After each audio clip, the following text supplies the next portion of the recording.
Ahoy, and welcome back to a very special Titanic talk line where I am going to be joined by some very important guests to talk about the RMS Lusitania. But before I am joined by our special guest, in case you've never heard of Lusitania, quick little history. It is a Cunard liner ship that was launched in 1906, and it had the blue ribbon appellation for fastest Atlantic crossing until the Mauretania came along, which is totally typical younger sister behavior. The Lusitania had a pretty lucrative career until it was torpedoed by a German U-boat, U-20, on Friday, May 7th, 1915. And it was a pretty big tragedy. Most of the people that were on board were killed.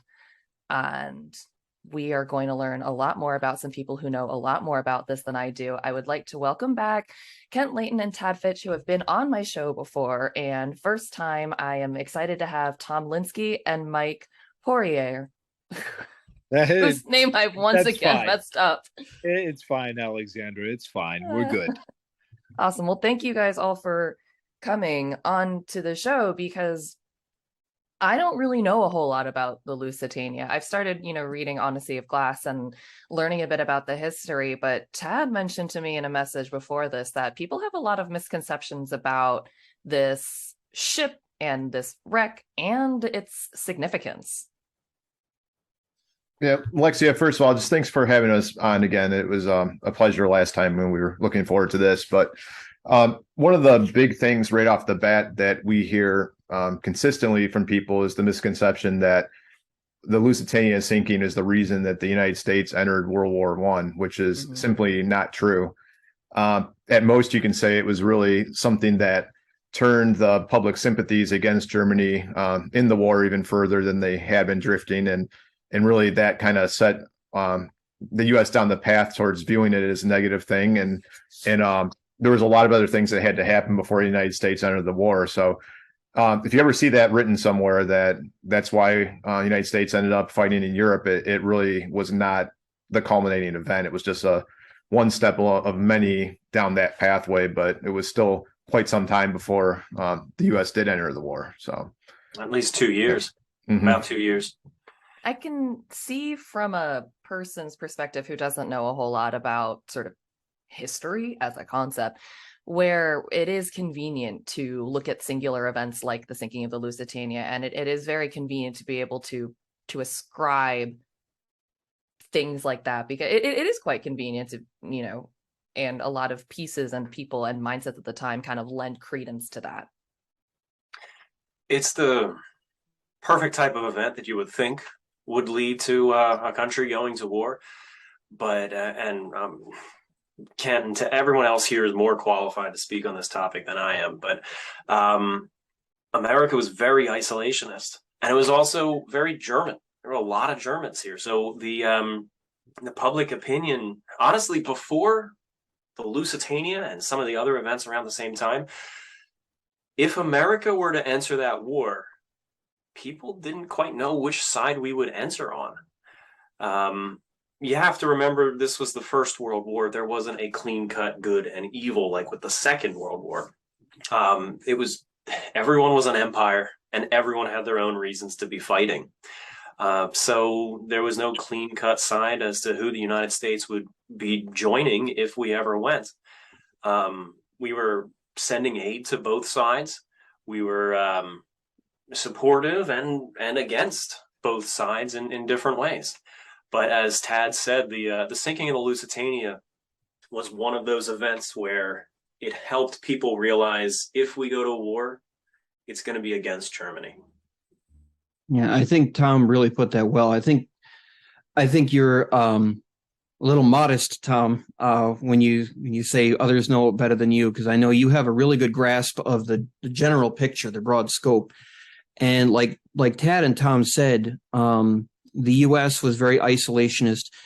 And in addition to German population, a lot of German immigrants in the U.S., there was a lot of Irish immigrants in the U.S. And the Irish and the Germans, they were not particularly supportive of the British side of the conflict. The government at the time seemed to have a more pro-British outlook than many of the people, the sentiment. And so you kind of had that divide where Tom said, if they were going to enter the war, which side was the country going to come in on?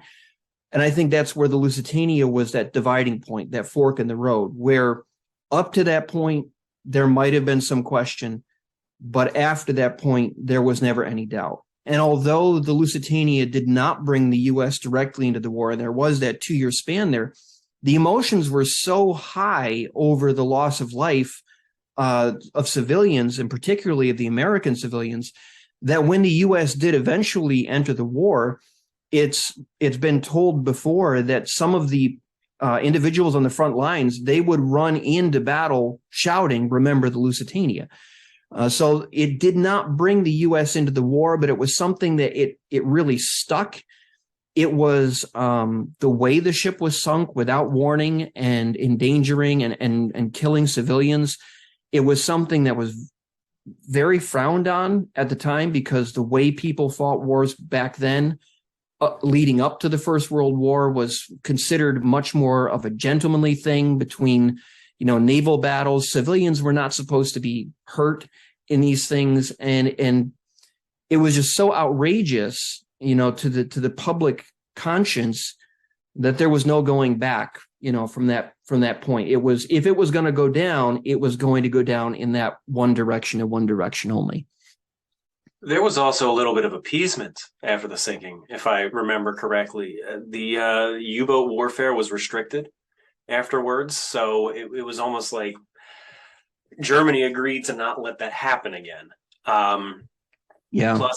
Plus, there was the popularization of Lusitania carrying weapons to Britain. So Germany was saying this violated your neutrality, so you kind of had this coming. Now, there were arms on board, I believe, correct? But ships going to Germany were carrying arms too, so both sides were doing it. Yeah. Well, and that's one of the more controversial things about the sinking, which we might go into at some point during conversation tonight, is that there were munitions on board a lot of vessels that carried passengers, and that was something where the Royal Navy and some of the shipping lines were basically, in my opinion, using passengers as human shields, thinking that Germany would never have attacked those vessels. And people have to remember that Germany was in a no-win situation even this early in the war, because Britain had blockaded them to prevent all sorts of materials from reaching, and there was civilians that were having to ration and almost on the verge of starvation by the time the war was over. And Germany was really trying to counter blockade Britain, and that's what led to some of these tensions, because U-boats were really the only way they could do that. Their Navy couldn't stand up to the Royal Navy at all. In head-to-head battles, they just didn't have the resources to rebuild from the damaged and sunk ships. So they really were relying on U-boats to try to counter blockade Britain. And really both sides, if you look at that, there is some international laws that were being violated by both parties throughout the course of that conflict by doing that. And Tad and Mike, over the last few years, they've done a lot of research on the greater scope of civilian passenger liners during the First World War. They put out a terrific book, Into the Danger Zone, that chronicled a lot of the experiences that not just the Lusitania, but the Titanic sister ship Olympic, the Britannic, and so many other passenger liners from that time, what they experienced and how they didn't think of U-boats in 1914, 1915 the same way that we think of U-boats. When we think of U-boats today, we think of the killing machines that almost brought the UK to its knees during World War II.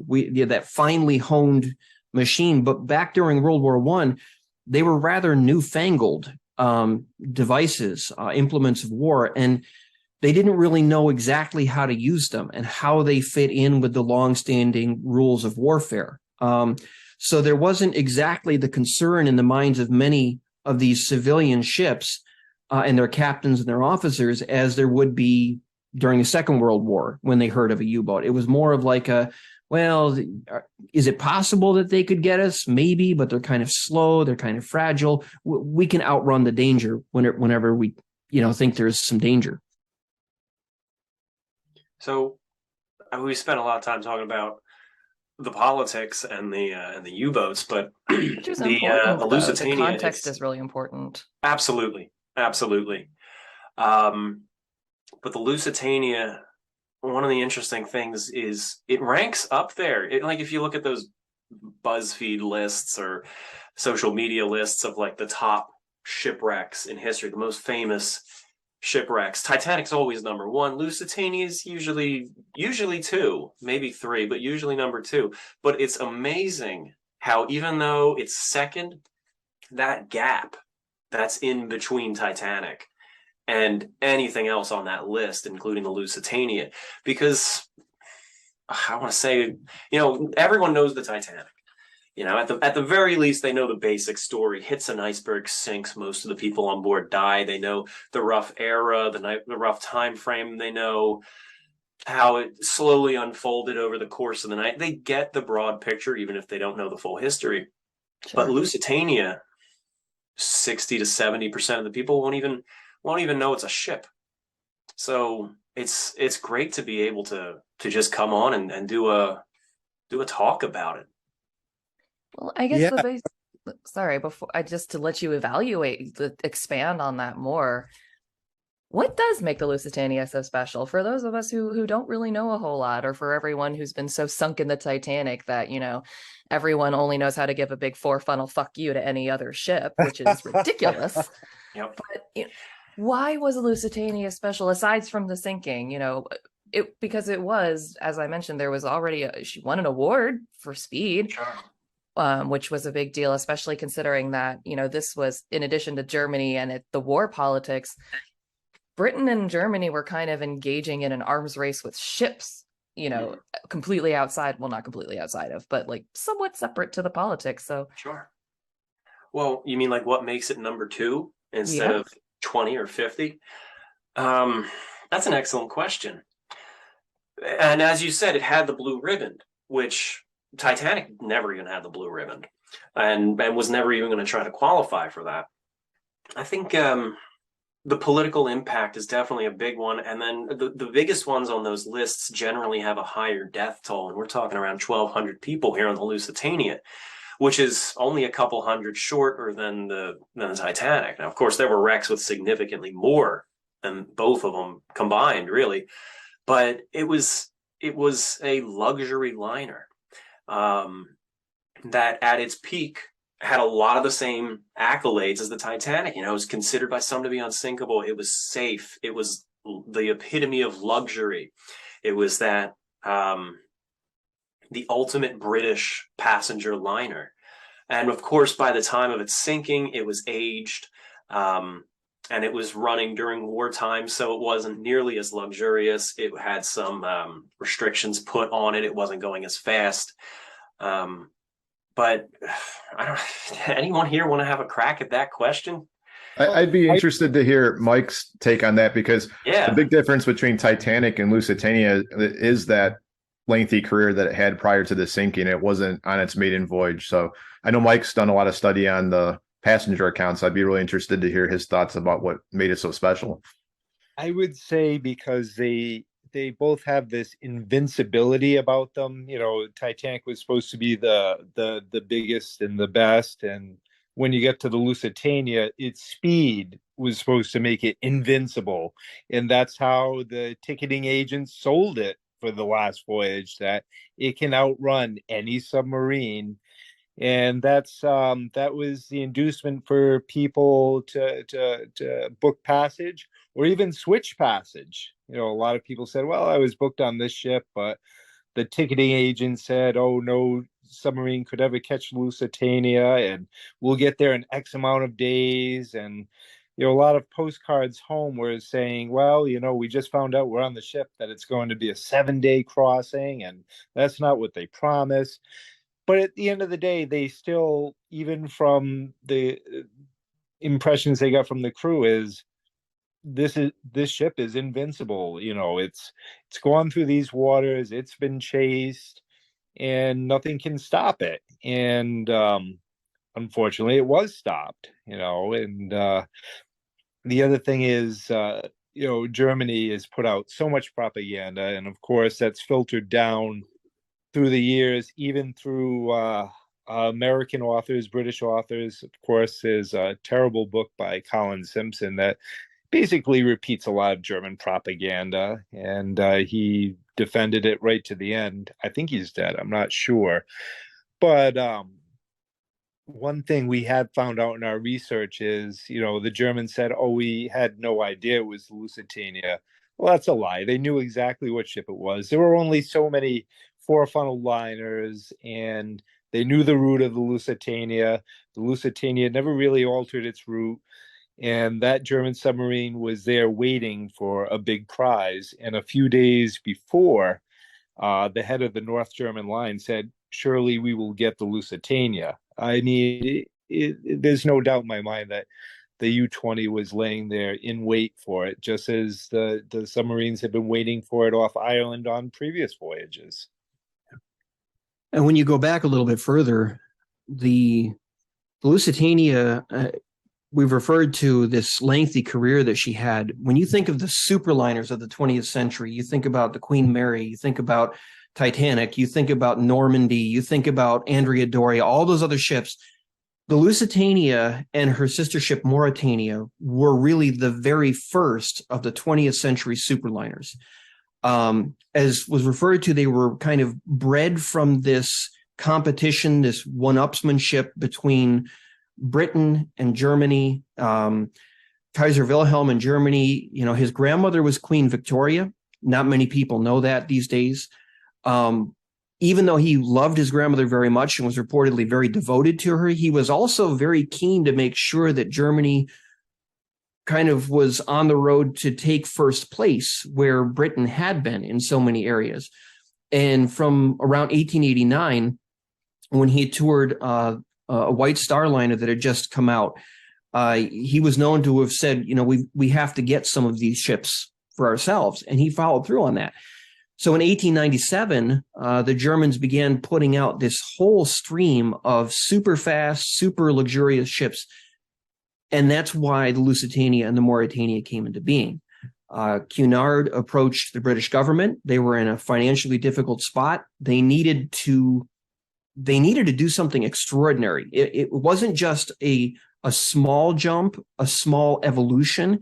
It had to be an extraordinary move in order to knock the Germans off the competition.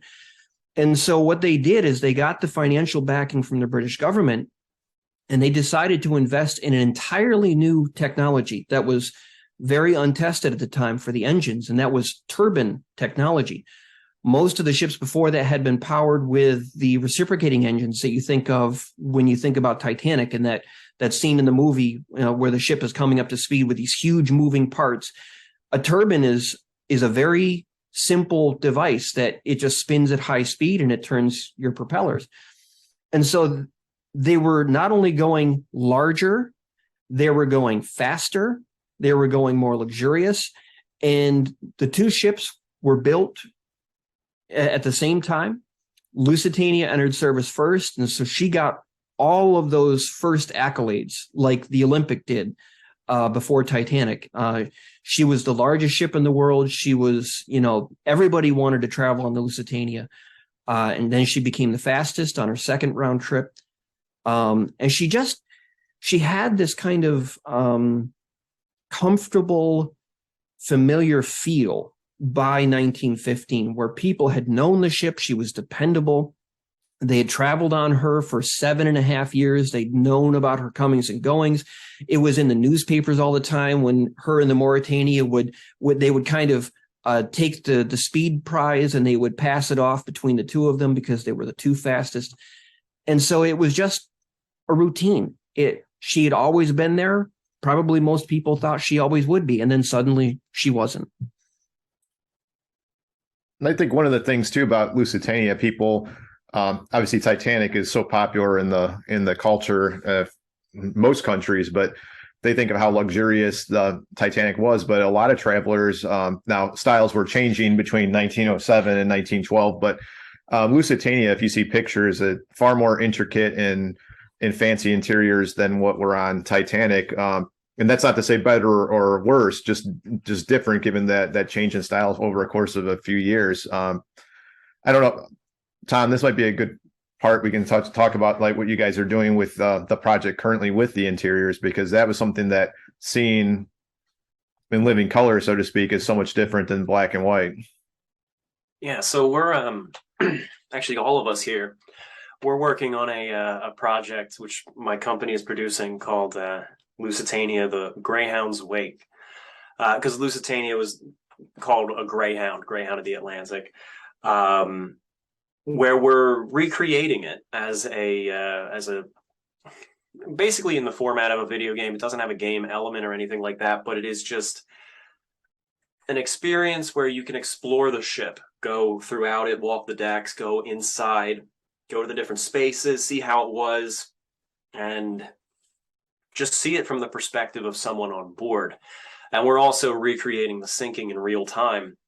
So I've done stuff like this with the Titanic. I've done stuff like this with other ships, actually. Titanic's sister ship, the Britannic, and I've done projects, and in doing the Lusitania, and we are in the final stages of it. It's a very different ship than what most people are used to seeing with the Titanic and the Olympic class. So what I've found, and this is purely a matter of opinion, there's going to be plenty of people disagreeing with me, especially since most of your listeners are probably Titanic enthusiasts. Titanic had those highlights. It had those really nice, beautiful spaces on board, like the lounge is stunning, and the grand staircase, of course, and the smoke room. But then once you get to the average parts of the ship, it starts to just become an average ocean liner. But the Lusitania just has this stately feel all throughout it. It's very much a it feels like a machine. You know, all ships are a machine, really, but this has this elegant, almost, for lack of a better word, steampunk feel to it, where you feel like you're on a ship, something that's not trying to hide the fact that it's a ship. Whereas like Titanic and Olympic, they were trying to make you feel like you're at a palace in the countryside, where Lusitania felt like this yacht, this giant royal yacht, really. And as I said, we've been recreating it, and just it's I wish I could show you right now, but it just pops better than any photograph ever did of this ship. And we're able to see it in full vivid color, 4K, recreating the paintings and the textiles and carvings. And this was a beautiful, underappreciated, at least now it's underappreciated ship. So it's wonderful to be able to do this. And like I said, it's beautiful, and it feels like this. Just rambling at this point, but yeah, you know what I mean. I remember seeing, so I mean, obviously I think the Titanic is really beautiful, but I remember seeing a photo of course it would be useful, I can remember the context for it, but it was from the Lusitania or the Mauritania, one of the two, but it was this double decker, 2 floors under this really beautiful glass dome. Is this the dining room?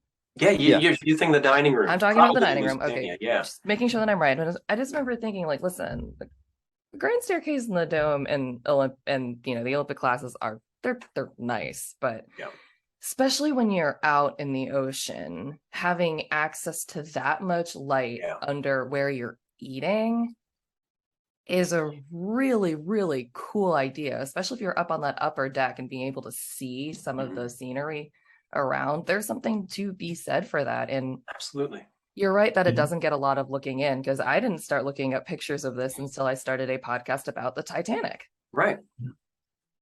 And the beautiful thing is we're still finding photos in old trade journals, so we're seeing parts of the ship that haven't been seen before, and it's of course been very helpful to building the model. So I mean, there's still, there's always still so much to be discovered out there, and all of us are digging and digging and digging, and I think that's what makes it a project, is the new stuff that keeps being found. Yeah. Exactly. I agree. I agree. And like Tom, if I start saying something I shouldn't, just like yell at me or whatever. But Bump you from the meeting.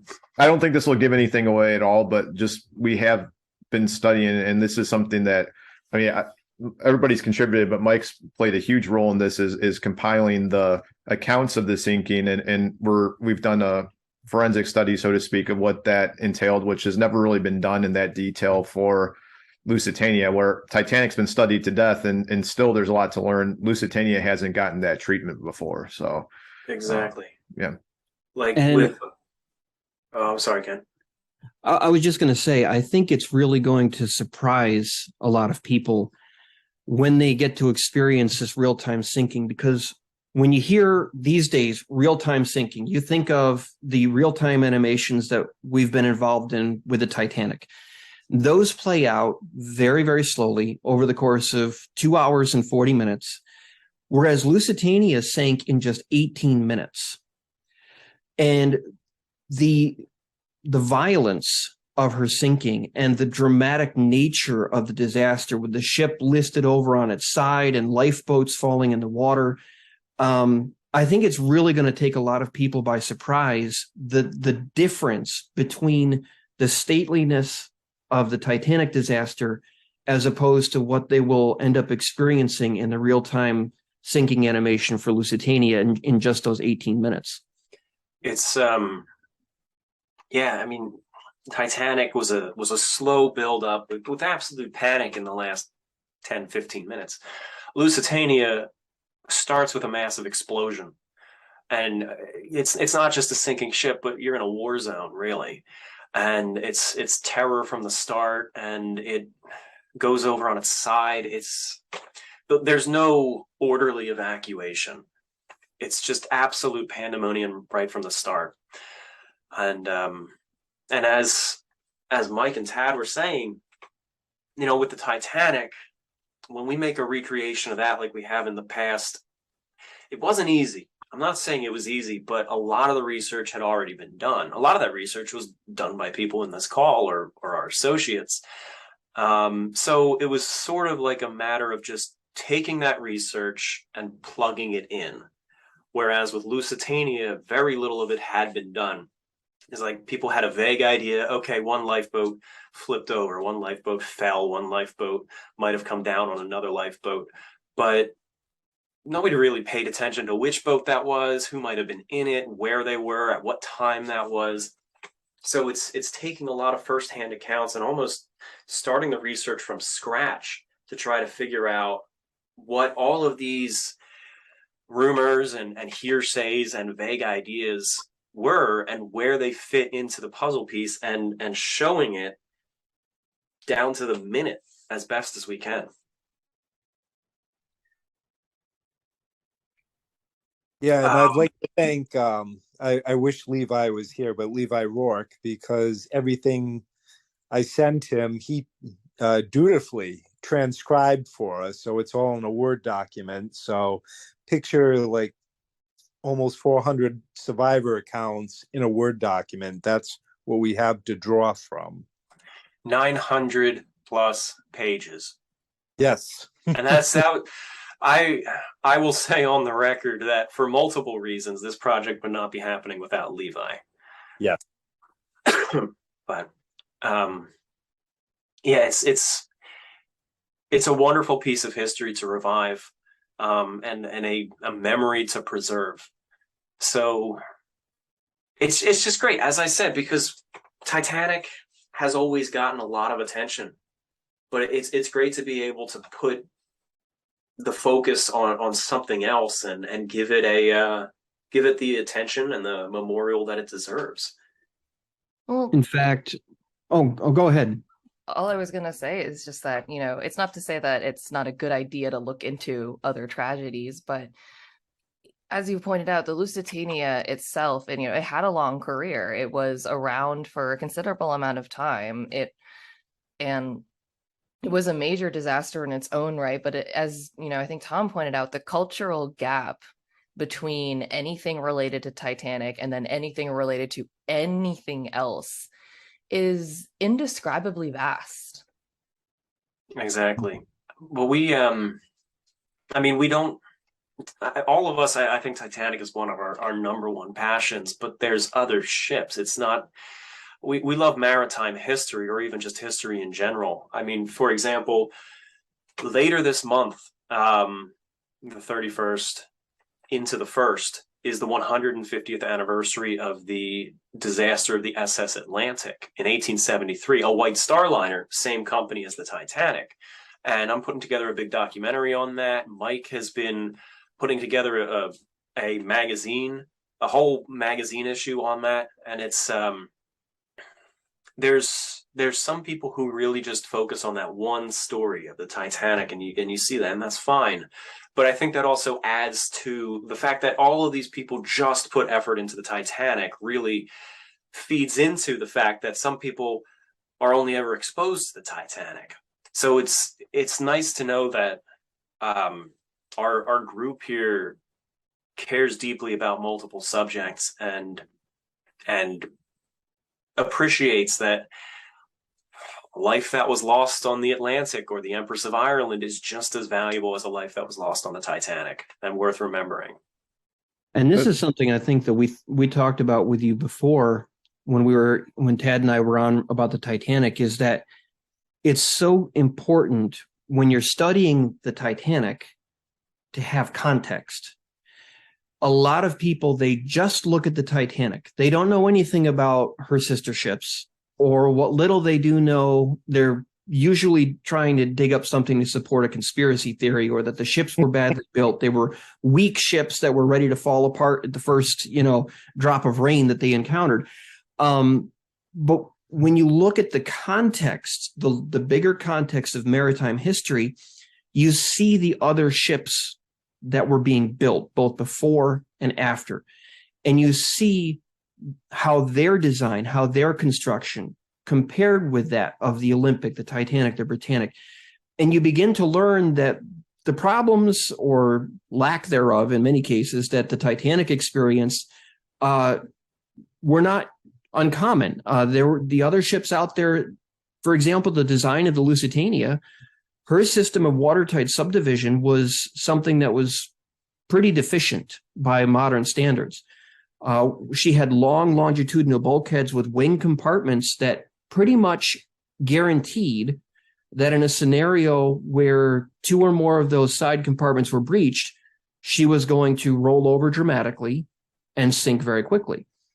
And in fact, her naval architect that designed the Lusitania and the Mauretania said, if one compartment's breached on the side, this is how far she'll roll. If two compartments are breached on the side, this is how far she'll roll. And if three or more are breached, or she rolls over to this angle and holds it for any length of time, abandon the ship without delay. So the Lusitania was not a perfect ship. And unfortunately, what happened on May 7th, it really played into that design weakness, and it accelerated what was already going to be a pretty nasty scenario when the torpedo went off, and made things a lot worse. And that was gonna be my question, just based on your descriptor, was, when a torpedo has hit your ship, how, I don't know how much of the design can save you. Well, I guess it depends on how it hits you and where. There's a lot of variables. Hey, Tad, maybe this is a Tad question. I had heard that the captain of the U-boat claimed that he was just trying to cripple the Lusitania and not sink it. There are ships that have taken torpedoes and didn't go down, but that's pretty rare. Tad, have you heard that? Well, and I think there's there's a question about how truthful Schweiger was in his logbook about the attack. There's a lot of details we can confirm from other eyewitnesses, like the appearance of the Lusitania, that it was painted differently during that voyage, the funnel colors, all those things that check out. But I know through this project that we're all working on, I know Kent and Mike in particular had found a number of accounts. Just to give a small example about how he kind of spun some of the things after the fact, was that he said that they had submerged right after the attack and basically sailed away, where there's a number of accounts that state that the U-boat actually surfaced and that people came out and looked and like not necessarily admiring their work, because that's kind of putting a spin on it that we don't know. It could have been just checking out to see what was happening, and it did surface and then sailed away. Where if you took the commander at his word, is that they never surfaced after the attack and just left the scene. So certainly I think there's a little bit of tweaking to make things sound a little bit better after the fact, just like people trying to downplay that, hey, it was a 4-funneled ship, we didn't know what it was. Well, there was only a very, very small number of ships that it could have been. So I don't buy that story necessarily, that they didn't know what ship it was until after the fact. I think that's a little bit of rewriting history to soften things afterwards. And there were other ships that withstood torpedo attacks. There was a ship called the Justitia. I'm not sure exactly how to pronounce it. It was a Harlan and Wolff built ship. It was basically a version of the Olympic class on the same size model as the Lusitania and Mauretania. And during World War I, it was struck. How many torpedoes did that poor ship take? Multiple. And how long did it take to sink? 3? Yeah. Six over 6. 2 days. Sheesh. Yeah. That's impressive. So the design makes a big difference in how fast the ship sank. Type of torpedo too. Mm-hmm. Yeah. Also fair. And that gets into a lot of the conspiracy theories that surround the Lusitania too, because a lot of people will tell you the ship sank so quickly because she was carrying a secret cargo of munitions and they exploded, clandestine cargo that blew up and hastened the ship's demise. Unfortunately, for the conspiracy theorists, the ammunition that was on board was not the kind that was inclined to explode when it was in proximity to another explosion. We're talking more about rifle bullets than about anything highly explosive like gun cotton or anything else. Nuclear warheads. Yeah. We've also been able to narrow down much better where the torpedo probably hit the ship. It was well away from the cargo holds that actually contained the munitions that were being shipped, or the so-called secret cargo that many people like to try and claim was on board.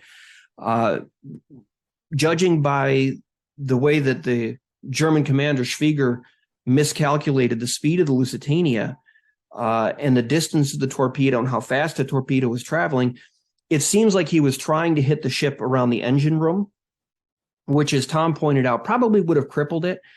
It probably would have been a pretty fitting thing, since the Lusitania her mighty engines had taken the blue ribbon from Germany.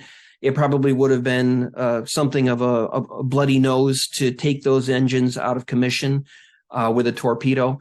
But because he miscalculated the speed of the ship, the torpedo hit a bit further forward than what he was actually calculating, and it hit in probably the worst possible spot that you could imagine. The ship listed over in such a way that it was clear 2 compartments were breached by that torpedo immediately, and from there it was just things played out very badly. I do think from a historical perspective, there's enough comments from crew members on the U-boat that make me think that they were surprised how quickly it sank. It's hard to know what anybody's intention was, because I'm not going to lie, if I were that captain and I had genuinely only intended to cripple the ship and it sank the whole thing, no matter what my intentions were to begin with, I would really stick to the story that it was intended only to cripple, just if for no other reason than to save my own face. Exactly. And actually, that brings up an interesting point, and it was the reaction to it, and like I'm trying to think of how to articulate this. One of the more interesting artifacts that I've seen from the disaster are the propaganda medals that were made. And what I find so incredible about them is both sides use the exact same medals. Because, as you said, sticking to the story to kind of save face, well, there was a lot of complex propaganda being spun and conflicting opinions being made. So what initially happened, and please guys correct me if I'm mistaken here, but Germany produced this medal this commemorative medal of the disaster after it happened.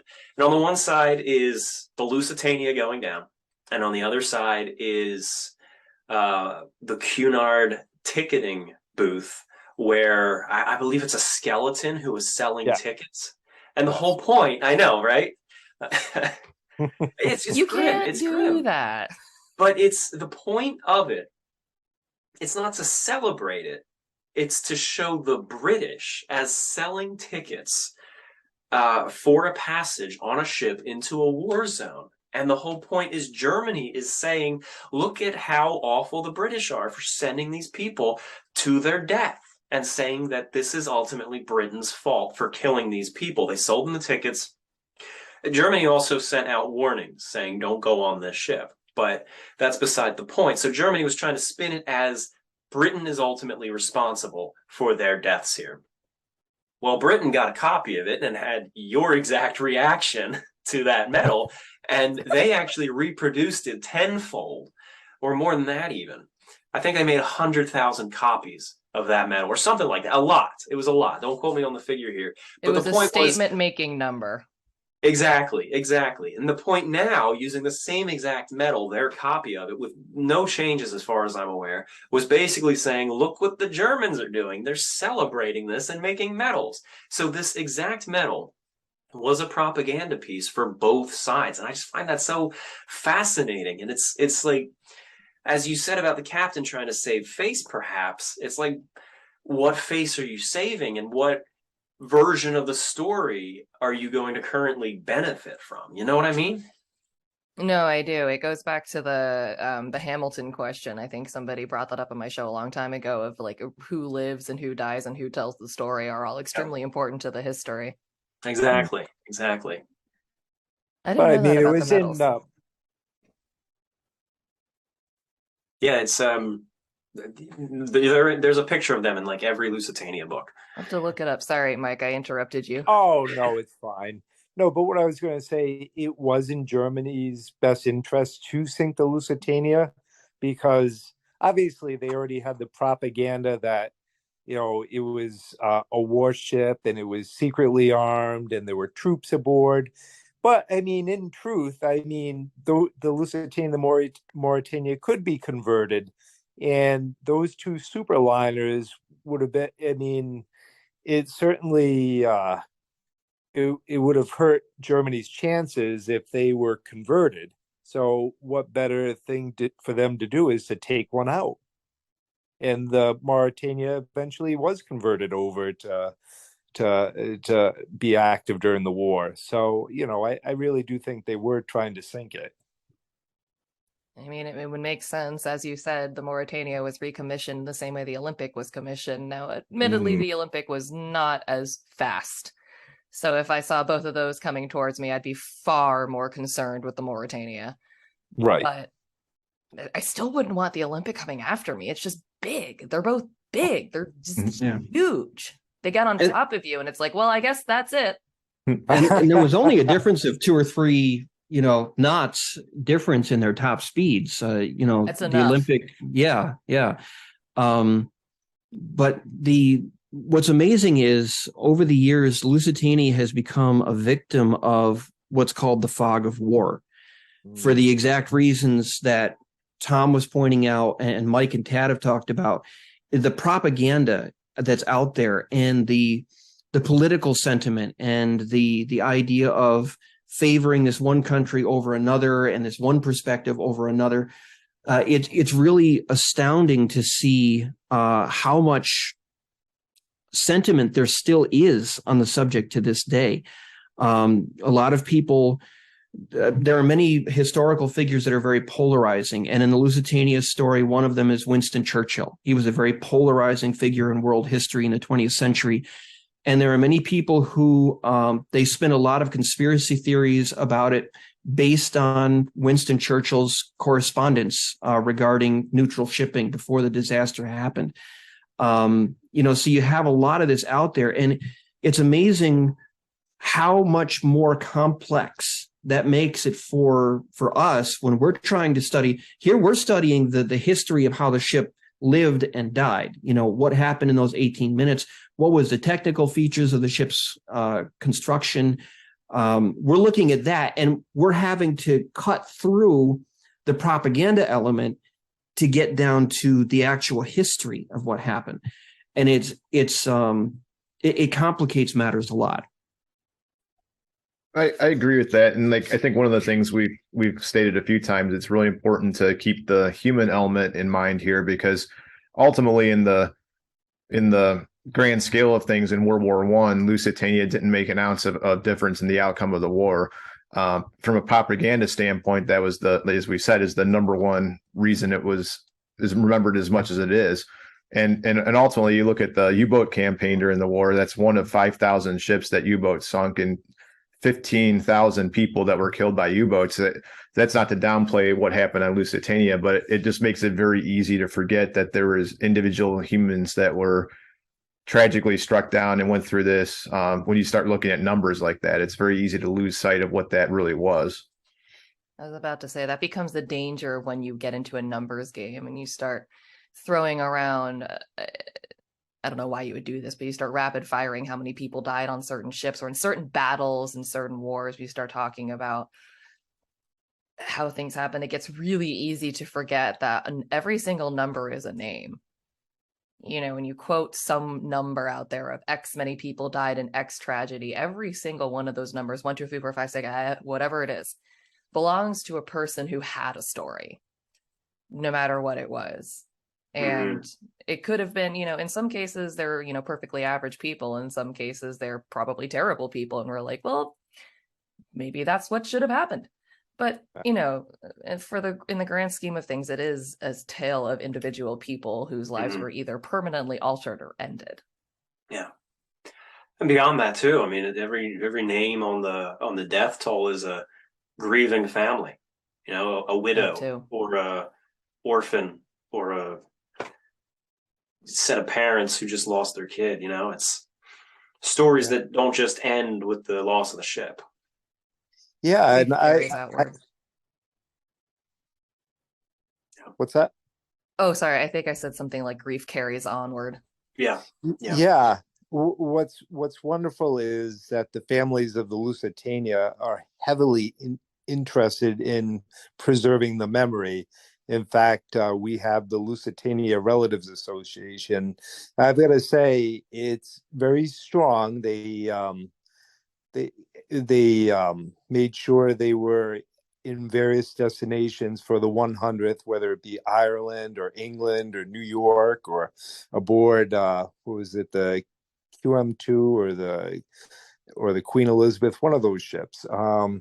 Yeah, and it's very active, and it's a constant sharing of information. And, you know, of course, there's a new book out on the Lusitania dives, which is beautiful. But yeah, the families they've gotten to know each other, and they become families. I mean, it's like that shared bond that is now cannot be broken. It's an exceptionally unique experience to have that is it's irreplicable. No one there's no way to join that circle, so to speak. Right. I mean, I was lucky to know the last survivor with any memories. You know, she lived in Connecticut, so she was only a 2-hour drive from me. And I first wrote to her, and I, you know, kind of at the end, I said, I don't suppose you'd like a pen pal. And she wrote back, she goes, I've never had a pen pal before. I'd be delighted. And I mean, it just led to a very long and loving friendship. And, you know, I'd go there with friends, and, you know, because she'd only been 3, her memories were very limited, but she never added anything to them. And occasionally, if she was very relaxed, another memory might pop up. But, you know, they're like short memories. It's like a movie reel, and then somebody cuts the scissors, you know, and stuff like that. And yeah, it was very sad when she died, because she was the last person with any memory of the sinking. Mike, who was that? Oh, Barbara Anderson McDermott. Hmm. And I think that that illustrates the importance of these projects like we worked on in the books and everything, is that when the living memory of an event's gone, there it's still important. It's still something that should resonate with people and deserves to be remembered. Like those people deserve to have their memories preserved and passed along. It's something that not everybody's interested in, and I wish more people were, but I think a lot when people get surprised, sometimes they start learning about the stories and find something they can identify with or connect with, and then end up more interested than they ever would have realized. Oh, absolutely. Was it in the Liverpool Maritime Museum, which is run by Ellie Moffat? Every year she organizes the May 7th memorial, and relatives always come out there. Even during COVID, they had some type of memorial each year, and yeah, and I would assume from local coverage, it still fascinates people. You know, they read about it and they're like, "Oh, wow!" And as I said, relatives, different ones each time, go there to pay their respects. I think And that's I think important to have those kind of events. Mm. Yeah. And I think that's one of the goals of this project that we've been working on, Lusitania, the Greyhound's Wake, is to bring it back out of some dusty old history book. You know, maybe people at school, they hear about the Lusitania very briefly, they don't really know much about it. Or in a history about the Titanic, they might hear that the Titanic was built because of the Lusitania, and then the history moves on. And suddenly it's going to go from something where if they do a little digging, they can find some black and white pictures of a ship that look very different from Titanic inside. And suddenly they're going to be able to walk the decks, and they're going to be able to feel what it was like to stand on that ship, very different ship from the Titanic. And they'll be able to experience the disaster the way the people on the Lusitania did. Very much an unfamiliar event for many people. And it was all new for the ones who were on the Lusitania going through it. And so hopefully what it will do is it will help to preserve those memories, that history, and make it so that it interests people of today. And I hope that it does, because as you know, you brought up, and I think you've all brought up over the course of this chat, is that context is important, and there's so much more context than just one shipping liner in 1912. Right. Exactly. There's more. I've heard rumors that there might be more than just that one ship.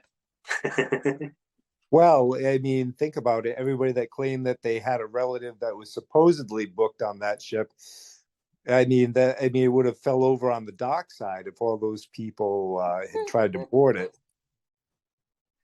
I do think that's a fun game to play.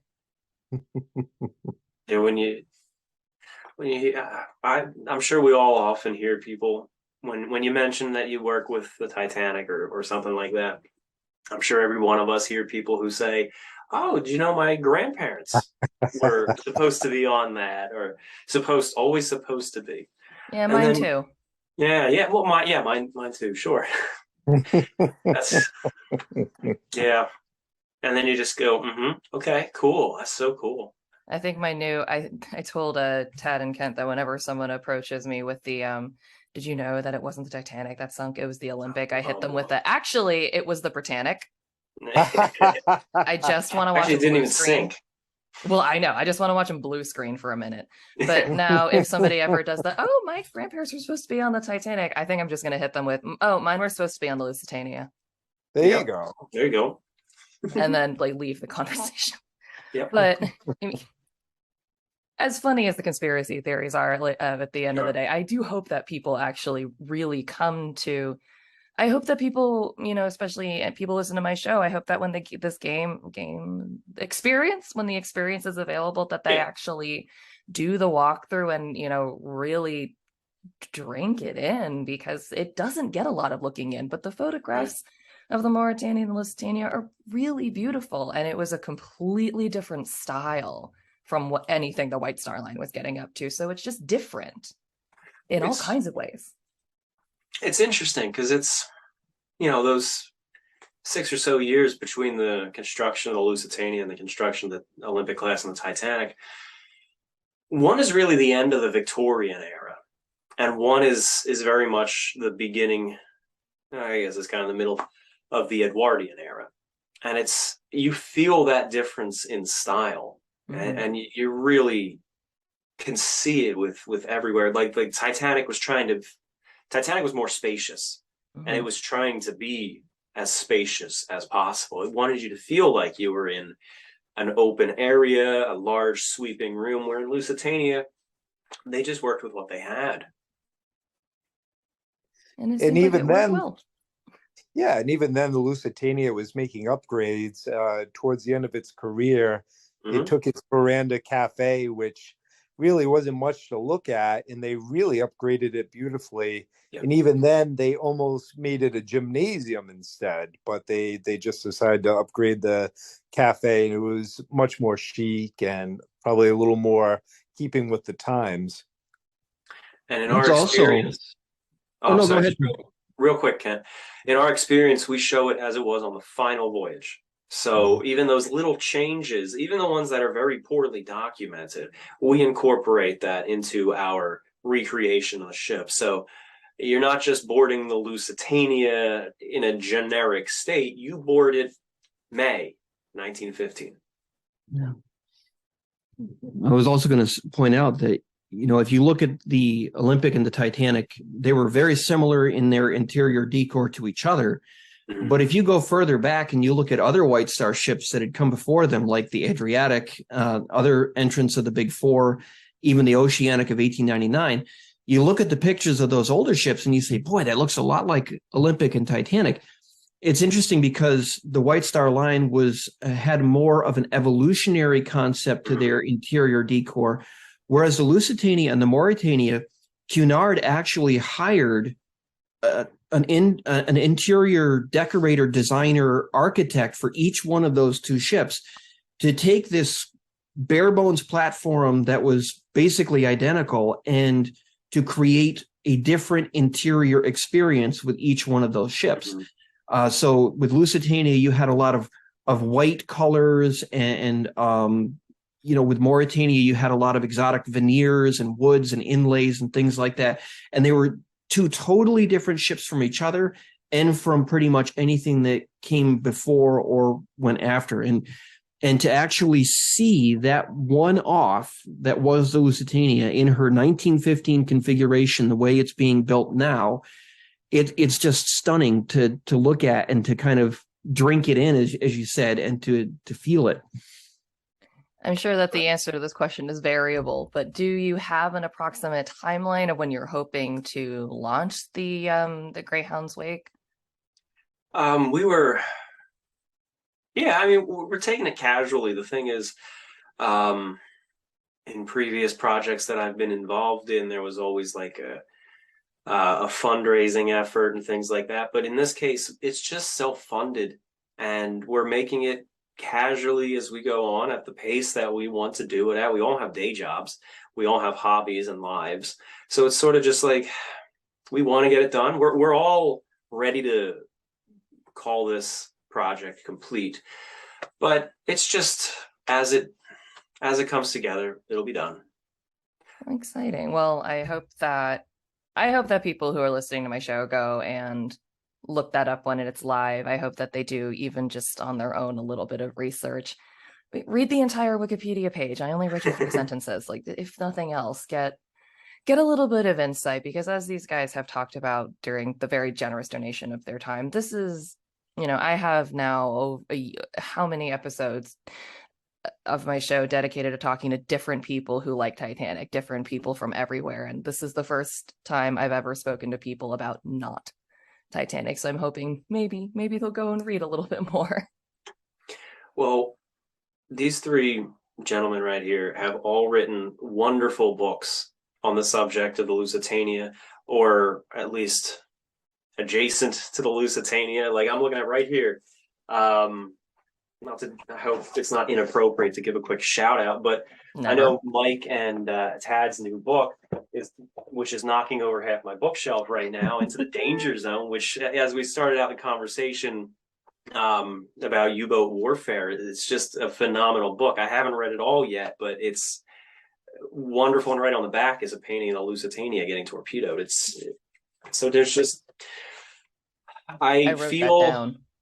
Yes, Into the Danger Zone, and I just feel like I never feel like I'm an expert or even a historian on these subjects, and that's fine. I don't need to be. I want to tell a story, but I feel like I'm in very, very good company with people who are historians, who I feel are the best in their field or some of the best in their field, and it's just a privilege to be able to participate in these projects and continue to participate with these fine researchers. And working with Tom and these guys are great because, you want people that have that drive to get it right. And we're all poring over these accounts and, I've had to go back and say, well, I made a mistake about this, or I was wrong about that. Or some others in the group like Tom have noticed stuff that I've overlooked.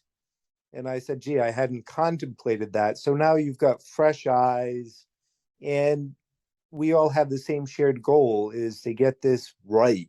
And, it's been a wonderful group effort. So, well, it's been amazing to have you guys on, Kent and Tad again, and Tom and Mike for the first time. I learned a lot. I also have a lot more to learn about the Lusitania, so I'm going to go do that, and I'm probably going to order a copy of that book as soon as we hang up. There's always more to learn. And I'm sorry. I want to say I think it's great what you're doing. You're bringing these stories to a fresh audience, and I'm always happy to help. And I know probably the same with Kent and Tad and Mike. Yeah, thanks again for having us on. It was wonderful to talk with you again, and it was a nice conversation for sure. Yeah, thank you. We appreciate it. Thank you. Thank you.